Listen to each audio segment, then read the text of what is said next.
No existe ninguna actividad que nosotros llevemos a cabo como iglesia que sea más importante que nuestra adoración a Dios. Cada creyente que se encuentra en este lugar fue creado y salvado para adorar a Dios. Y Dios nos ha traído a formar parte de una iglesia local con el propósito primario de que juntos podamos adorarle como un cuerpo. Así que la adoración es nuestra razón de ser como criaturas, es nuestra razón de ser como redimidos y es nuestra razón de ser como iglesia. Nada es más importante que nosotros tributemos a Dios adoración, ni siquiera el evangelismo o la obra misionera. El propósito final del evangelismo, que es también el propósito final de las misiones, es traer a pecadores enemistados con Dios a reconciliarse con Él por medio de la fe en su Hijo, de modo que ellos vengan a ser adoradores. El evangelismo es un medio para lograr un fin, pero la adoración es un fin en sí mismo. No adoramos a Dios para alcanzar algún otro propósito mayor. Lo adoramos simplemente porque Él es digno de ser adorado y porque al adorarle cumplimos el propósito de nuestra existencia, que es glorificar a Dios y gozar de Él por siempre. De ahí la enorme importancia del tema que comenzamos a considerar el domingo pasado en una serie de sermones que hemos titulado La adoración y la alabanza a Dios en el culto público. La adoración y la alabanza a Dios en el culto público. Como decíamos en el sermón anterior, el foco primario de atención de estos estudios no es la adoración en sentido general, sino la adoración que como iglesia tributamos a Dios en el culto público en el día del Señor. Y luego que eso sea establecido en varios sermones, entonces pasaremos a considerar el tipo de alabanza que es consonante con la adoración que nuestro Dios merece y con la que Él demanda en su palabra. El domingo pasado comenzamos a considerar la esencia de la adoración, pero por causa del tiempo nos limitamos a responder una pregunta fundamental: ¿qué es la adoración?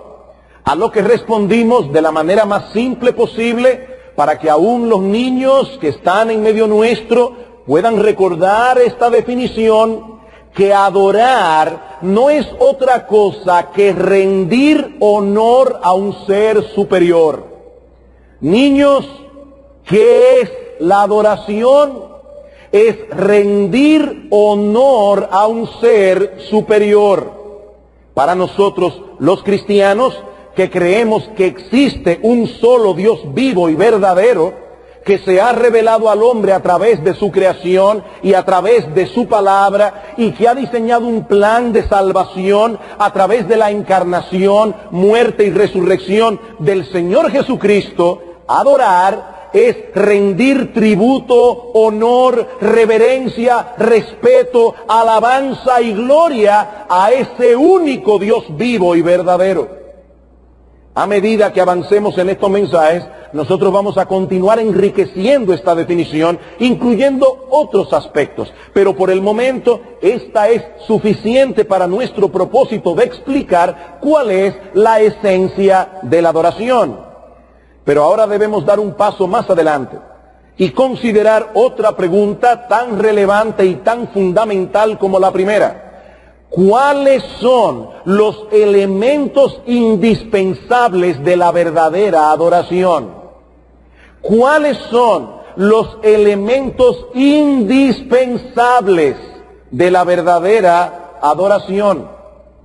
Y cuando hablamos de elementos indispensables, nos referimos al mínimo irreducible de la verdadera adoración. A los elementos que de faltar uno de ellos ya es imposible hablar de adoración en el verdadero sentido de esa palabra. Y eso es lo que vamos a estar considerando en el sermón de esta mañana a la luz del pasaje clave del Nuevo Testamento sobre la adoración que leímos en nuestra lectura consecutiva en la mañana de hoy. Juan capítulo 4. Evangelio de Juan capítulo 4. Aquí tenemos el encuentro de nuestro Señor Jesucristo con una mujer samaritana en la ciudad de Sicar junto al pozo de Jacob. El Señor Jesucristo se dirige con sus discípulos desde Jerusalén a Galilea y toman por el camino más corto, el que atraviesa por Samaria, que está en medio de las dos regiones. Juan capítulo 4 versículos 1 al 6. Cuando pues el Señor entendió que los fariseos habían oído decir, Jesús hace y bautiza más discípulos que Juan, aunque Jesús no bautizaba sino sus discípulos, salió de Judea y se fue otra vez a Galilea, y le era necesario pasar por Samaria.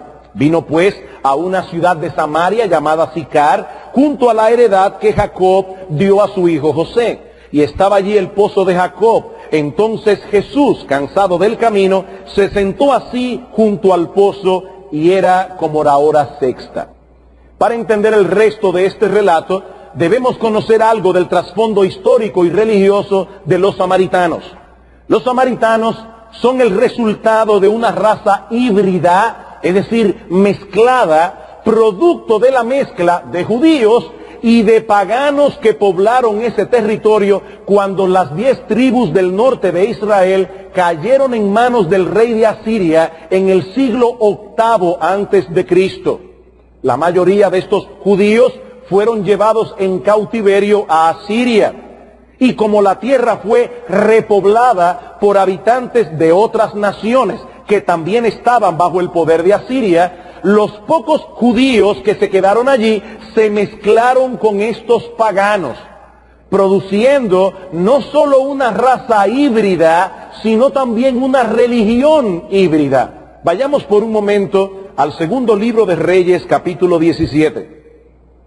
Segundo libro de Reyes, capítulo 17, donde se nos habla de la caída de Israel, del reino del norte, y de esta situación de la que estamos hablando aquí. Dice en el versículo 29 del capítulo 17, pero cada nación, es decir, cada una de estas naciones que repoblaron la tierra de Israel y que se mezclaron con los judíos que vivían allí, cada nación se hizo sus dioses y los pusieron en los templos, en los lugares altos que habían hecho los de Samaria. Cada nación en su ciudad donde habitaba. Los de Babilonia hicieron a Sucot-Benot, los de Cuta hicieron a Nergal, y los de Amat hicieron a Asima. Los sabeos hicieron a Nibá y a Tartac, y los de Sefarbaín quemaban sus hijos en el fuego para adorar a Adramelec y a Anamelec, dioses de Sefarbaín. Temían a Jehová e hicieron del bajo pueblo sacerdote de los lugares altos que sacrificaban para ellos en los templos de los lugares altos. Temían a Jehová y honraban a sus dioses, según la costumbre de las naciones de donde habían sido trasladados.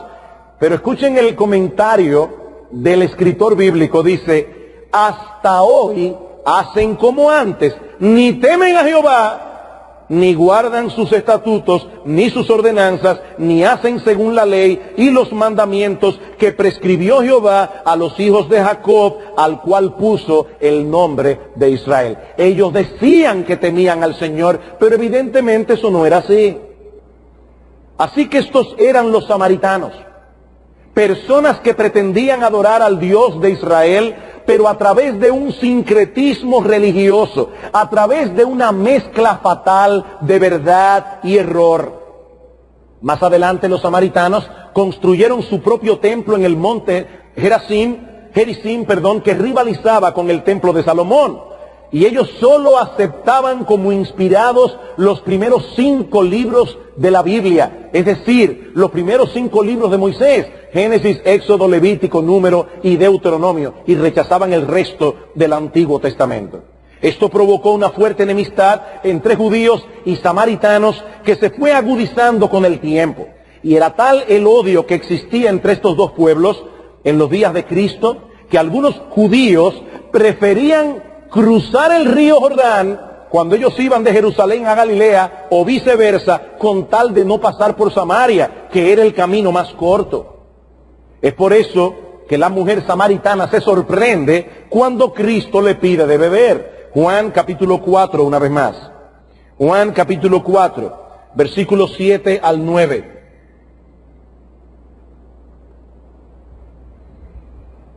Vino una mujer de Samaria a sacar agua. Y Jesús le dijo, dame de beber, pues sus discípulos habían ido a la ciudad a comprar de comer. La mujer samaritana le dijo, ¿cómo tú, siendo judío, me pides a mí de beber, que soy mujer samaritana? Porque judíos y samaritanos no se tratan entre sí. El Señor hubiese podido atravesar el Jordán, como hacían muchos judíos, y evitar a los samaritanos. Pero Cristo no tenía esa clase de prejuicios raciales. Y allí en Samaria había una mujer pecadora que necesitaba su perdón. Y es precisamente a esta mujer samaritana a quien Cristo imparte una de sus enseñanzas más profundas acerca de la verdadera adoración que encontramos en el Nuevo Testamento. Y esto es algo que no debemos pasar por alto, hermanos.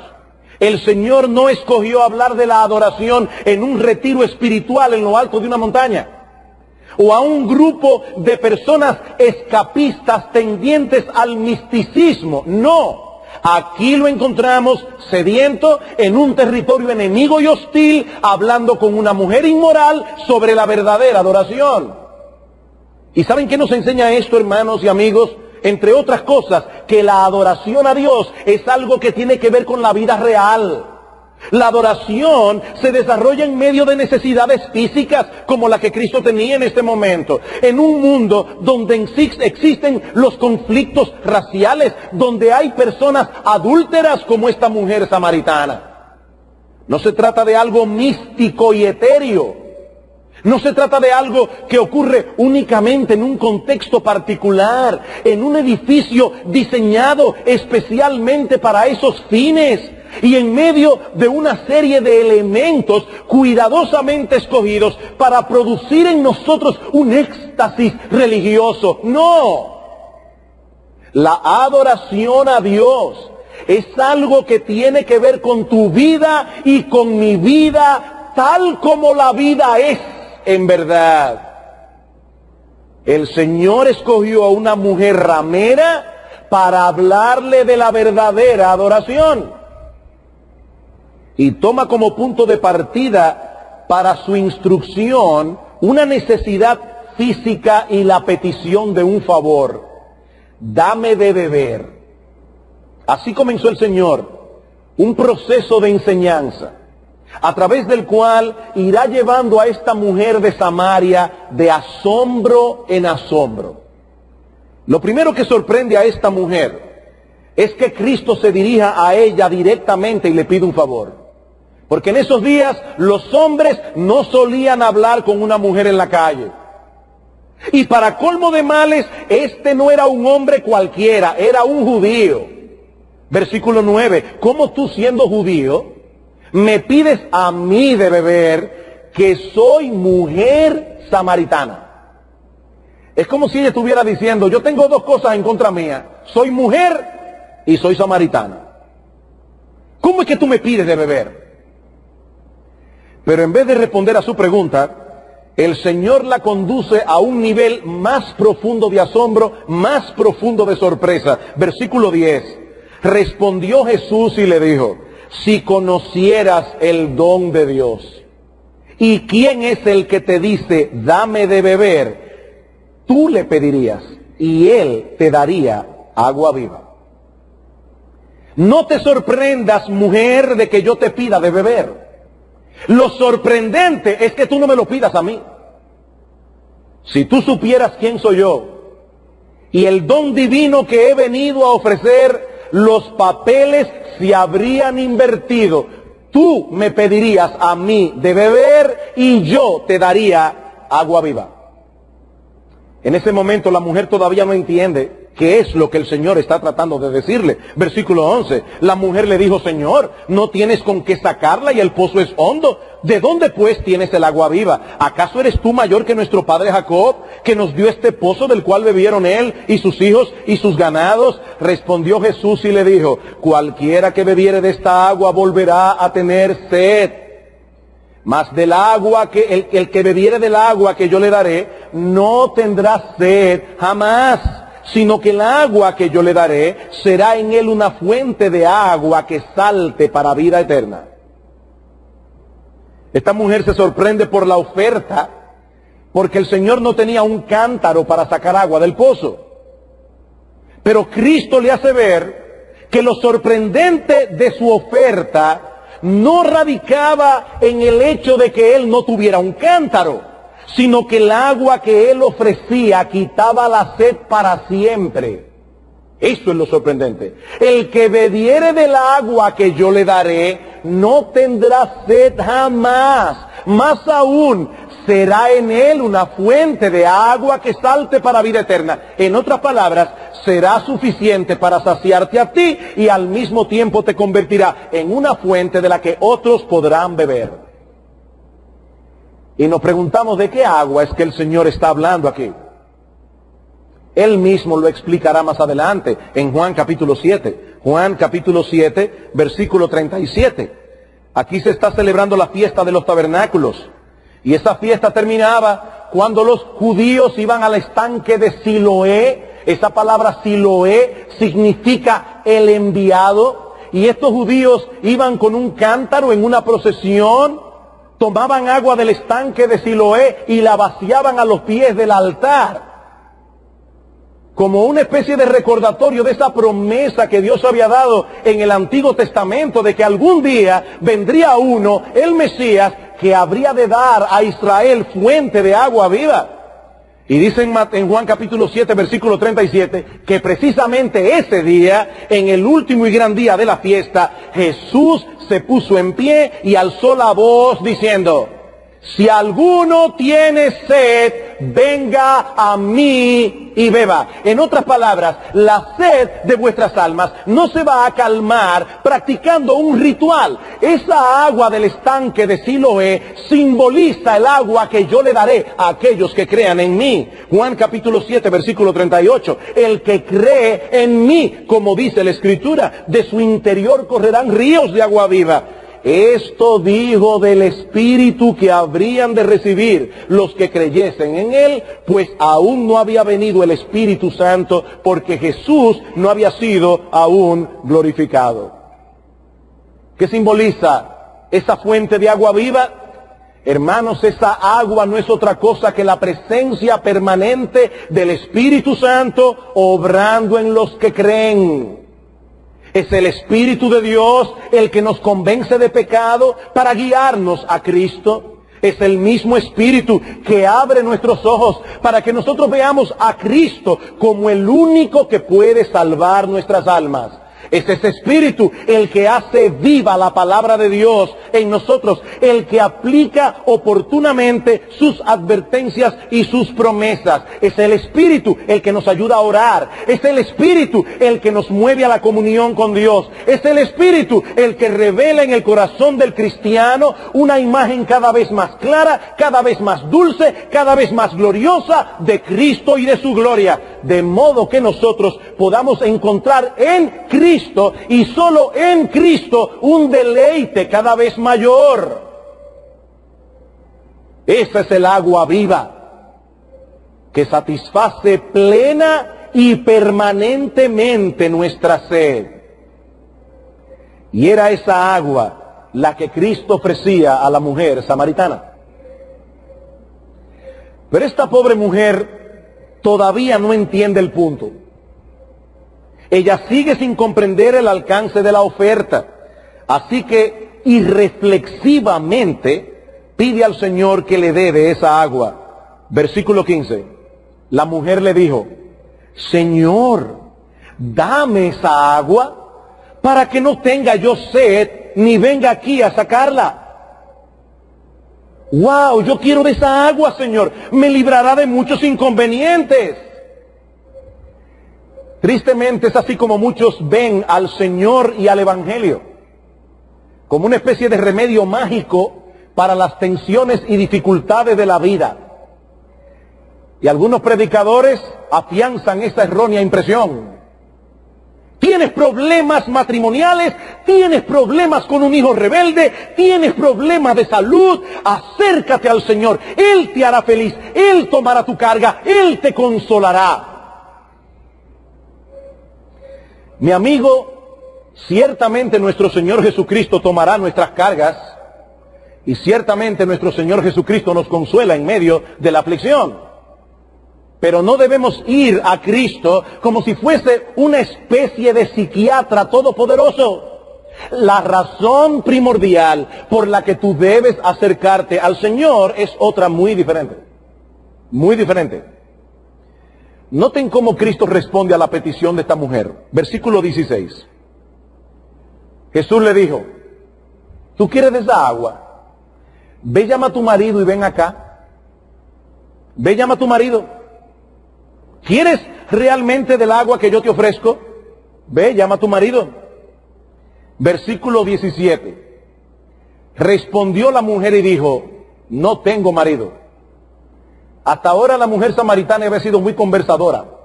Ahora se torna parca. No tengo marido. Jesús le dijo, bien has dicho, no tengo marido. Porque 5 maridos has tenido y el que tienes ahora no es tu marido. Esto has dicho con verdad. El Señor había tocado una fibra sensible en la vida de esta mujer. Expuso delante de sus ojos su pecado. Y nos preguntamos, ¿por qué el Señor hizo esto? Porque era necesario que esta mujer entendiera la naturaleza de lo que Cristo había venido a ofrecer. Ella quería librarse de un inconveniente, tener que ir cada día al pozo de Jacob. Cristo, en cambio, quería librarla de la atadura del pecado, de ese pecado que le impedía abrazar la verdad de todo corazón. No olviden, hermanos, que lo que Cristo está tratando de hacer con esta mujer es guiarla a ser una verdadera adoradora. Y era imposible alcanzar esta meta hasta tanto ella no tratara responsablemente con el problema del pecado. Tu vida de pecado se interpone entre tú y el agua que yo te ofrezco. Así que si quieres saciar permanentemente tu sed en mí, lo primero que tienes que hacer es enfrentar el problema de tu pecado con honestidad. La mujer samaritana comienza a darse cuenta de que este hombre sabe más de su vida de lo que a ella le gustaría. Así que en vez de dar su brazo a torcer, prefiere desviar la conversación. Versículo 19. Le dijo la mujer, Señor, me parece que tú eres profeta. Nuestros padres adoraron en este monte y vosotros decís que en Jerusalén es el lugar donde se debe adorar. En otras palabras, ¿cuál es la religión verdadera, Señor? Porque yo estoy un poco confundida. ¿Es correcto adorar en el monte Gerizim, como hacemos nosotros los samaritanos? ¿O debemos adorar en el monte de Salomón, como hacen ustedes los judíos? Esta es una reacción típica de los pecadores cuando se exponen al mensaje del Evangelio. Tan pronto sienten la daga punzante en su conciencia, cuando son expuestos y desnudos a la realidad de que han pecado contra Dios, a la realidad de que algún día tendrán que enfrentarse con el juicio de Dios. Óigame, de inmediato les entra una inquietud por saber qué pasó con los indios que nunca oyeron el Evangelio, si hay vida en otros planetas o con quién se casó Caín. Un montón de problemas en la cabeza. Pero nuestro Señor no puede ser fácilmente evadido. Cristo toma esta misma pregunta para llevarla directamente al punto donde Él quería llevarla desde el principio. La preocupación de esta mujer se centraba en el lugar de la adoración. ¿Dónde debemos adorar a Dios? ¿En el monte Gerizim o en el templo de Salomón? ¿Dónde es el sitio correcto? A lo que Cristo les responde, que lo importante de la adoración no es el dónde, sino el cómo y a quién. Versículo 21. Jesús le dijo: mujer, créeme que la hora viene cuando ni en este monte ni en Jerusalén adoraréis al Padre. Mujer, no es el lugar lo que importa. Versículo 22. Vosotros adoráis lo que no sabéis. Nosotros adoramos lo que sabemos, porque la salvación viene de los judíos. No olviden que los samaritanos aceptaban únicamente los primeros 5 libros de la Biblia, el Pentateuco, y rechazaban el resto del Antiguo Testamento. De ese modo, tenían un conocimiento deficiente de la persona de Dios y de los caminos de Dios. Consecuentemente, su adoración era deficiente también, porque la verdadera adoración descansa en una correcta percepción de la persona de Dios. Y esa percepción solo se obtiene en la medida en que nosotros nos exponemos a toda la Escritura, no a una parte de ella. Y eso nos lleva por fin a los 2 elementos indispensables de la verdadera adoración, al mínimo irreducible de la verdadera adoración. Versículo 23, mas la hora viene, y ahora es, cuando los verdaderos adoradores adorarán al Padre en espíritu y en verdad, porque también el Padre tales adoradores busca que le adoren. Dios es espíritu, y los que le adoran en espíritu y en verdad es necesario que adoren. Amados hermanos, amigos que nos visitan, todo lo que nosotros vamos a decir acerca de la adoración a partir de este momento en esta serie de sermones, todo lo que vamos a decir acerca de la adoración girará en torno a esta declaración de nuestro Señor Jesucristo. Esto es crucial. He aquí los 2 elementos esenciales de la verdadera adoración. Debemos adorar al Padre en espíritu y en verdad. Ahora, antes de pasar a explicar lo que esto significa, yo quiero que ustedes noten que la base para determinar el tipo de adoración que agrada a Dios, el tipo de adoración que nosotros como iglesia debemos darle a Dios, radica en la naturaleza de Dios mismo. ¿Qué dice Cristo? Dios es espíritu, y los que adoran a ese Dios, que es espíritu, que no es un ídolo como el que hacen las otras religiones, como ese Dios es espíritu, los que le adoran en espíritu y en verdad, es necesario que adoren. Esto no es opcional, porque Él es espíritu, es necesario que los adoradores le adoren en espíritu y en verdad. Cualquier otro tipo de adoración es inaceptable en la presencia de Dios. Dios debe ser adorado de cierta manera, porque Él es espíritu. Como bien señala un teólogo del pasado, James Thornwell, la espiritualidad de Dios es el fundamento de toda adoración religiosa. La espiritualidad de Dios. Ahora bien, ¿qué significa el hecho de que Dios es espíritu? Y lo voy a decir de tal manera que yo quiero que los niños que están aquí y todos nosotros como adultos captemos esto. Dios es espíritu. ¿Qué significa eso? Bueno, en primer lugar, significa que Dios no es un ser físico como este púlpito. Dios no es un ser corpóreo como yo que tengo un cuerpo. Dios no es un ser material. Las propiedades que nosotros le atribuimos a la materia no se le pueden atribuir a Dios, como por ejemplo extensión en el espacio, peso, masa, partes, formas, color, sabor, olor. No, Dios es espíritu. Yo estoy seguro, niños, que ustedes creen que sus padres los aman. ¿Alguna vez ustedes han visto el color del amor?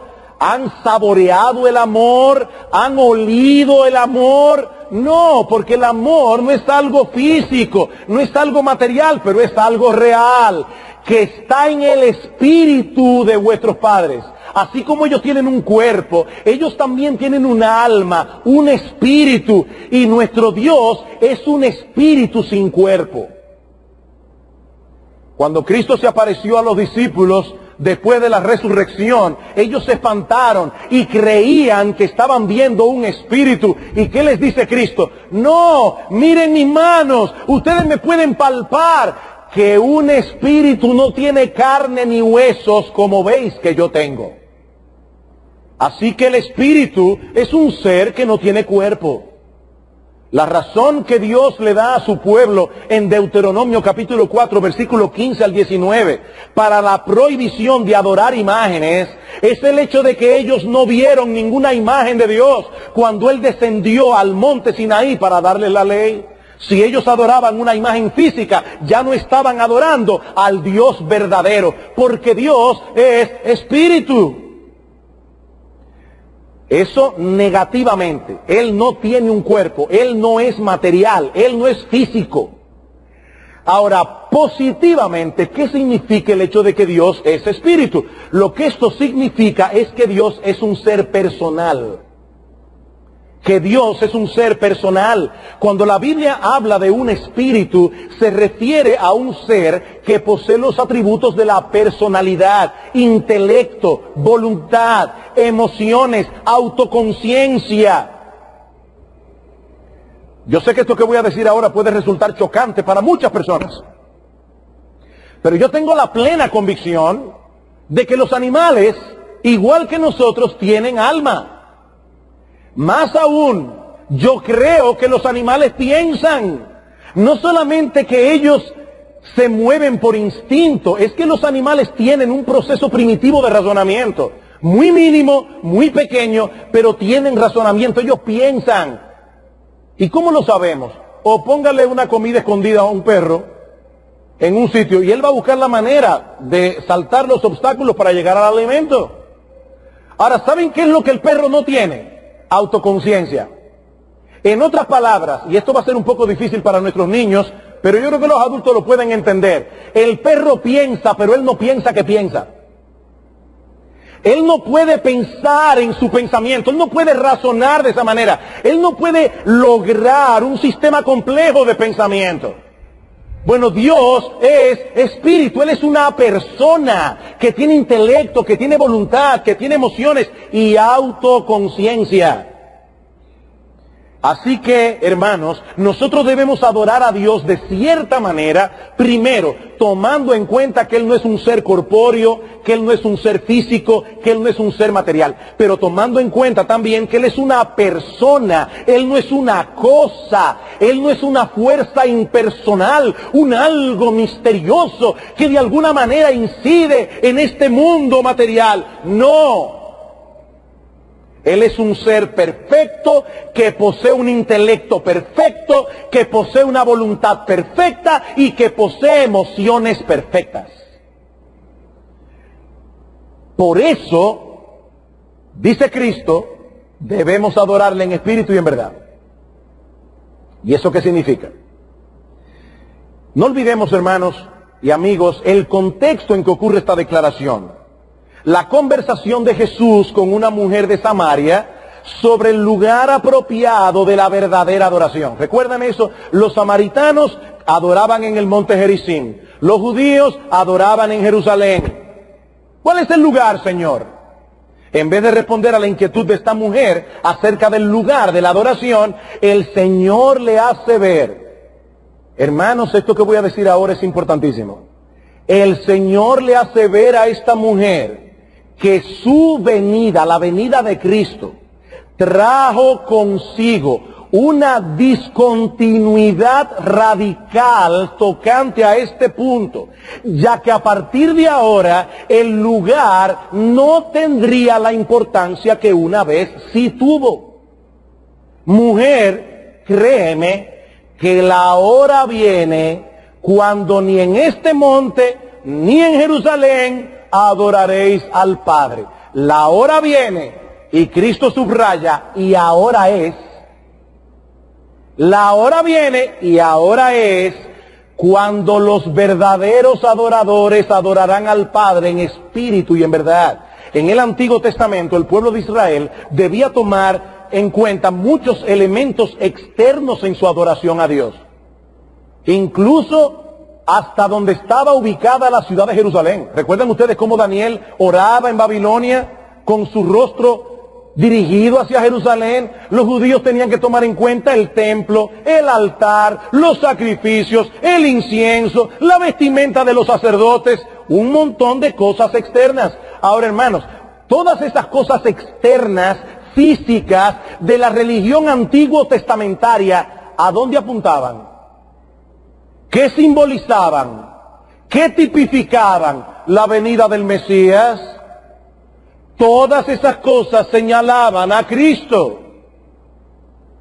Una vez venido Cristo, el antitipo de esos tipos, ya toda esa simbología, toda esa ceremonia queda abolida. Adorar a Dios en espíritu, entonces, implica al menos dos cosas. Dos cosas. En primer lugar, que debemos dar a Dios una adoración de corazón. Una adoración que involucre todo nuestro ser interior. ¿Por qué? Porque Dios es una persona. La adoración es una comunicación entre dos personas. Mi persona adorando la persona de Dios, porque Él es un ser personal. ¿Recuerdan? Esto es lo que significa que Él es espíritu. Él es una persona y yo lo estoy adorando como persona. Si mi corazón no está involucrado en la adoración, yo puedo decir que mi persona no está involucrada.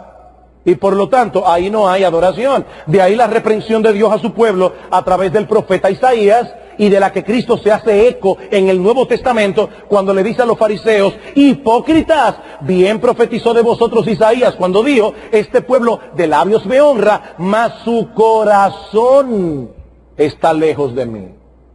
Es en el corazón donde radica nuestra personalidad.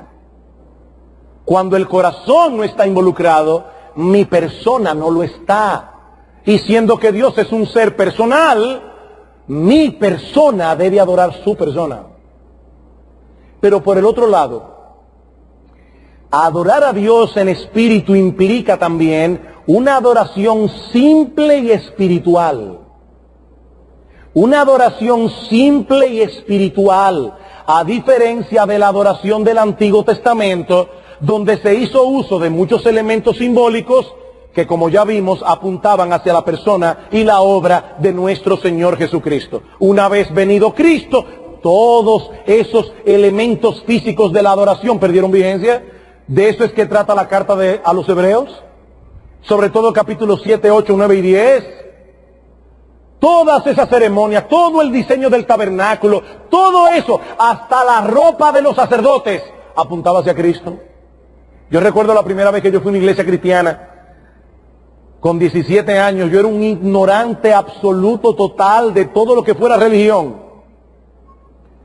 Y yo voy a esta iglesia y de repente veo que el individuo que va a predicar se para en saco y corbata. Y a mí me sorprendió. Yo no me consideraba católico romano, pero me sorprendió. Yo estaba acostumbrado a que las personas que hablaban de Dios tenían cierta vestimenta que lo diferenciaban de los demás hombres. Y de repente veo a este individuo vestido como un hombre común y corriente. Me chocó. Y yo decía: ¿dónde está la sotana? Hermanos, todas esas cosas perdieron vigencia. Nosotros no necesitamos un templo con vitrales. Nosotros no necesitamos imágenes.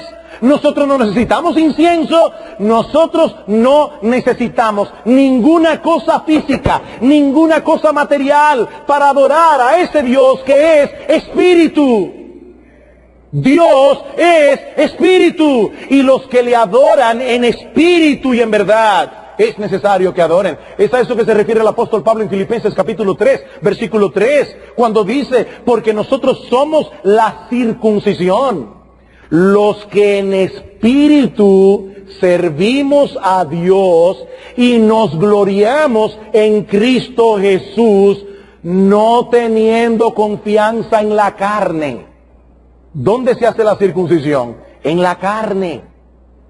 Y Pablo está diciendo, esa circuncisión física ya pasó. Ahora es una circuncisión espiritual. Nosotros somos la verdadera circuncisión. En otras palabras, nosotros somos el verdadero Israel, los que en espíritu servimos a Dios. Mis amados hermanos, la verdadera adoración no requiere de nada físico para llevarse a cabo. De nada, absolutamente de nada. Hay cosas que facilitan otros elementos de la adoración, pero no son indispensables. Lo único que es indispensable para adorar a Dios es un corazón y su verdad. Nada más, nada más. Sí, elementos como un edificio bien amplio, bien iluminado, ventilado, con una buena acústica, con bancos cómodos, con instrumentos musicales bien ejecutados. Todo eso puede ser de mucha ayuda para el desenvolvimiento del culto público. Pero hermanos, ninguno de esos elementos es indispensable para adorar a Dios en espíritu y en verdad. Nada físico, nada físico. Nuestro Dios es espíritu. Y lo que Él quiere de nosotros cuando vengamos a adorarle es que lo hagamos con nuestros espíritus, con nuestro ser interior, con toda nuestra personalidad involucrada, nuestro intelecto, nuestra voluntad, nuestras emociones. Pero no solo debemos adorar a Dios en espíritu, sino también en verdad. Y eso significa, en primer lugar, que debemos adorar a Dios tal como Él lo ha dejado establecido en su revelación escrita. Todos los reyes tienen su protocolo. El nuestro tiene el suyo. Y Él lo ha revelado en su palabra. Si usted quiere ir al Palacio Nacional, hay cierta ropa que en el Palacio Nacional no se permite. Y usted no puede entrar en la oficina del presidente como Pedro por su casa. Hay un protocolo. Y eso es el presidente de UNILITA del Caribe. Aquí estamos hablando del Rey del Universo. Él tiene un protocolo. Y Él reveló ese protocolo en su palabra. ¿Por qué la adoración de los samaritanos era inadecuada? Porque ellos no tenían consigo toda la verdad. Ellos aceptaban únicamente una parte del Antiguo Testamento. Y por lo tanto, ellos adoraban a un Dios mutilado. Adoraban a un Dios mutilado. Y un Dios mutilado no es digno de toda nuestra adoración. No es digno de toda nuestra alabanza. Automáticamente deja de ser el Dios de gloria para venir a ser un ídolo más. Es la verdad revelada en las Escrituras la que nos provee una perspectiva correcta, completa y adecuada de Dios. Y es esa perspectiva la que nos mueve a adorarle apropiadamente. Es por eso, hermanos, que en la adoración el intelecto va adelante, la emoción va detrás. El intelecto va adelante, no puede ser al revés.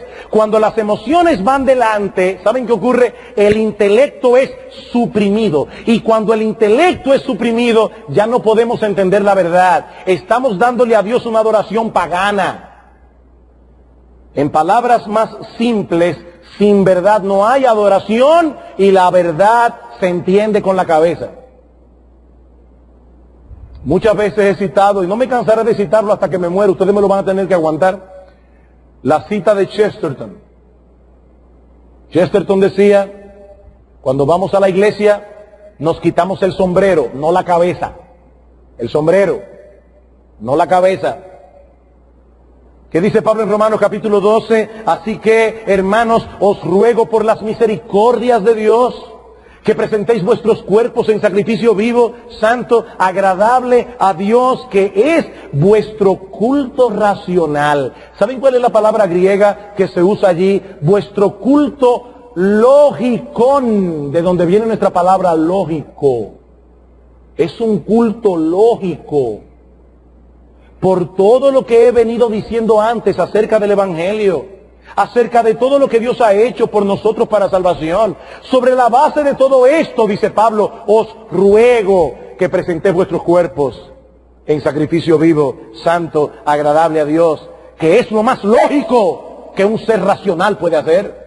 Ese es vuestro culto racional, vuestro culto lógico. Ahora, hermanos, yo no quiero dar lugar a malos entendidos aquí. En la adoración a Dios, nuestras emociones deben estar involucradas. Y eso es algo que nunca será sobreenfatizado. Verdad sin emoción produce una ortodoxia muerta. Pero esa emoción debe ser levantada por la comprensión de la verdad y sus implicaciones. En Samaria había calor, pero no había luz. En Israel había luz, ellos tenían la Biblia, pero no había calor. La verdadera adoración tiene luz y tiene calor. Tiene una cabeza razonando y entendiendo y un corazón sintiendo esa verdad en lo más profundo de nuestro ser. Eso es adoración. Es por eso que adorar en verdad no solo implica adorar a Dios como Él lo ha mandado en su palabra, sino también implica que la verdadera adoración gira en torno a la verdad revelada. Es por eso, mis amados hermanos, que el centro del culto de adoración no son los himnos que cantamos a Dios. Y yo no estoy minimizando en absoluto, hermanos, los himnos, para nada. Para nada en absoluto. A mí me gusta cantar a Dios. Pero ¿saben cuál es el centro del culto de adoración? La predicación de la palabra de Dios.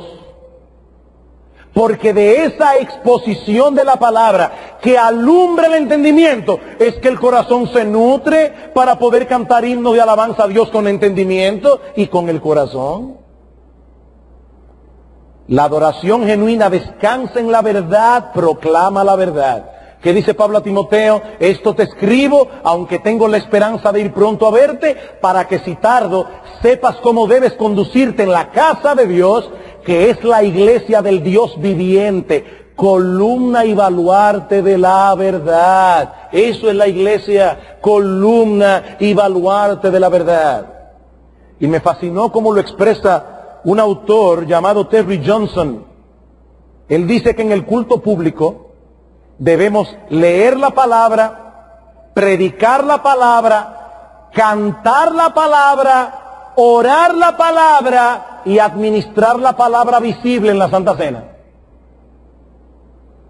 La palabra, la palabra, la palabra, la palabra. Yo nunca lo entenderé, cómo una persona puede dejar una iglesia donde se predica la palabra de Dios e irse a otra simplemente porque en esa iglesia me gustan cómo cantan. Eso es inexplicable. Inexplicable. Hermanos, es a través de su palabra que nosotros podemos conocer a Dios, conocer su voluntad. Y la verdadera adoración no es otra cosa que una respuesta del creyente a ese conocimiento de Dios a través de su palabra. En otro sermón, más adelante, nosotros estaremos hablando de los himnos que se deben usar en el culto de adoración y aún de la música que se debe emplear en la adoración. Pero por ahora quiero que noten lo que dice Pablo en Colosenses capítulo 3, versículo 16.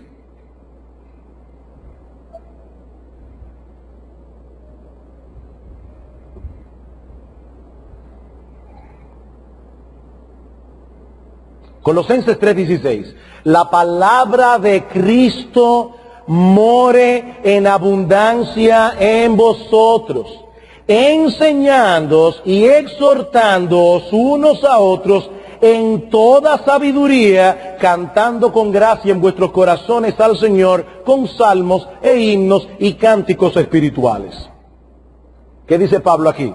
Que los himnos que se cantan en el culto de adoración deben estar llenos de enseñanza, deben estar llenos de exhortación, deben servir de vehículo para que la palabra de Cristo more en abundancia en nosotros.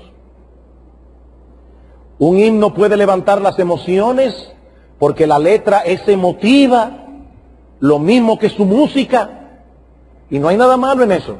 Pero si no es por las verdades que ese himno enseña y expresa, entonces no estamos adorando realmente, porque falta uno de los elementos indispensables de la adoración, la verdad. Ah, pues mire, pastor, yo me siento que adoro cuando yo canto esos himnos. Amados hermanos, nosotros no venimos a la iglesia a sentir que adoramos. Nosotros venimos a la iglesia a adorar. Y son dos cosas muy diferentes. Nosotros no venimos a la iglesia a sentir que adoramos. Nosotros venimos a la iglesia a adorar. Imagínense, una mujer, ay, a mí me fascinan los boleros de Felipe Pirela. Los que se rieron revelaron su edad. Me fascinan los boleros de Felipe Pirela. Pero resulta que el novio, lo que le gusta son los boleros de Luis Miguel. Entonces el novio va con una guitarra a darle una serenata a su amada con una canción de Luis Miguel, sabiendo él que a ella lo que le gustan son las canciones de Pirela. Ah, pero es que a mí las canciones que me ponen románticos son las de Luis Miguel. Pero ven acá, ¿tú vas a darle una serenata a ella o a ti mismo? ¿Tú fuiste al pie de la ventana de esa mujer a ponerte romántico o fuiste a darle a ella una serenata? Yo no vengo aquí a darle a Dios lo que a mí me pone en un espíritu tal o cual. Yo vengo aquí a adorar a Dios. Y Él ya estableció en su palabra cómo Él quiere ser adorado. Ahora, hermanos, el que verdaderamente adora, lo siente. Pero no todo el que lo siente está realmente adorando. Es posible hacer uso de ciertos elementos que son completamente ajenos a la verdadera adoración y aún así producir en muchos la sensación de que están adorando. John MacArthur dice al respecto: la música y la liturgia, es decir, las cosas que hacemos como parte del culto de adoración, pueden ayudar o servir de medio de expresión de un corazón adorador, pero ellas no pueden hacer que un corazón no adorador se convierta en uno que adora. Ah, yo vine a la iglesia pensando en otra cosa, mi mente estaba lejísimo. Ah, pero la música me puso en el asunto. No. Esa música, esos himnos, ayudan al adorador a expresar su adoración. Pero no pueden hacer que una persona que no adora los 7 días de la semana, de repente venga al culto y 5 minutos antes se convierta en un adorador. Ahora, ¿saben lo que sigue diciendo MacArthur aquí? El peligro es que estas cosas pueden darle a un corazón no adorador el sentimiento de que él está adorando. Miren el peligro. Una persona que no está contemplando la grandeza de Dios, no está contemplando la majestad de Dios, él no está realmente adorando a Dios, pero él se fue con el corazón calientico de aquí, o de cualquier otra iglesia. Le dio la sensación de que estaba adorando. Pero la verdadera adoración es en espíritu y en verdad. Las voces más potentes y armoniosas, las letras que más profundamente pueden tocar la fibra de nuestro ser emocional, los arreglos musicales más extraordinarios, no son agradables a la persona de Dios cuando no hay una involucración de corazón en los que adoran, o cuando su verdad revelada no es el centro de esa adoración. Y nosotros creemos que estamos haciendo algo increíble. Dios es espíritu. Él no se sorprende con las cosas que tú y yo nos sorprendemos. A ese miraré, al que es humilde de espíritu y al que tiembla mi palabra. Miren, hermano, aquí puede venir Pavarotti y cantar como él sabe cantar. Cuán grande es él. Y al lado de él hay un hermanito que se le salen 5 gallos por línea. Y ustedes saben una cosa, Dios está más complacido y deleitado con esos gallos que con Luciano Pavarotti, cantando perfectamente cuán grande es él. Dios es espíritu y los que le adoran en espíritu y en verdad es necesario que adoren. Quiere el Señor concedernos una visión cada vez más clara de su gloria a través de un mejor entendimiento de lo que Él ha revelado de sí mismo en su palabra, y que esa visión de la gloria de Dios atrape nuestros corazones para que podamos tributarle, como individuos y como iglesia, una adoración que sea digna de Él. Y en cuanto a ti, mi amigo, y con esto termino, tú que estás aquí sin Cristo, yo quiero que notes una vez más lo que el Señor le dijo a la mujer samaritana. Juan capítulo 4, versículo 23.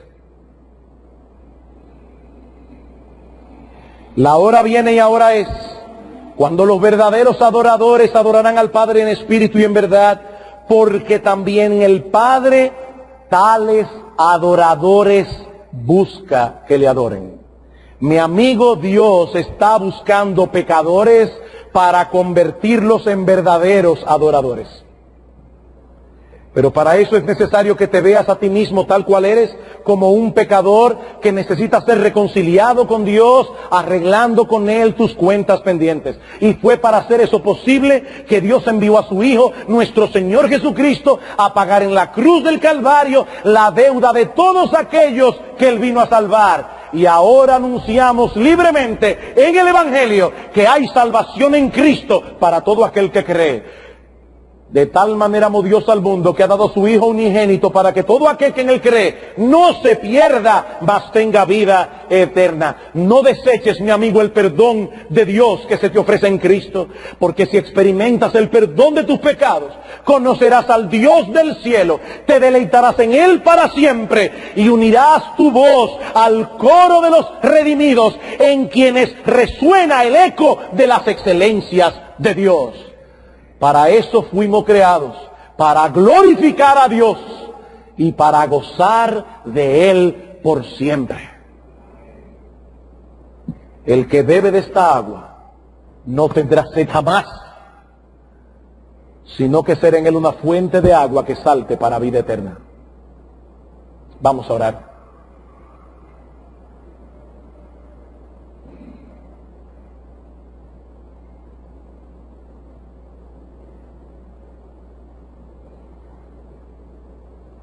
Padre nuestro, bendito Rey Salvador, a ti y solo a ti sea la gloria por los siglos de los siglos. Señor, aplica tu poder, tu palabra con poder en nuestros corazones y enséñanos, oh Señor, a ser verdaderos adoradores, que te adoren en espíritu y en verdad. Mira también, oh Señor, aquellos que están lejos de ti. Atráelos con cuerdas de amor y conviértelos, Señor, en verdaderos adoradores. Que sus ojos sean abiertos para que ellos puedan ver tu gloria en la faz de Jesucristo y puedan saciar en Él su sed, la sed de sus almas desde ahora y para siempre. Oh, a ti sea la gloria, bendito Rey, en el nombre de Cristo, nuestro Salvador. Amén.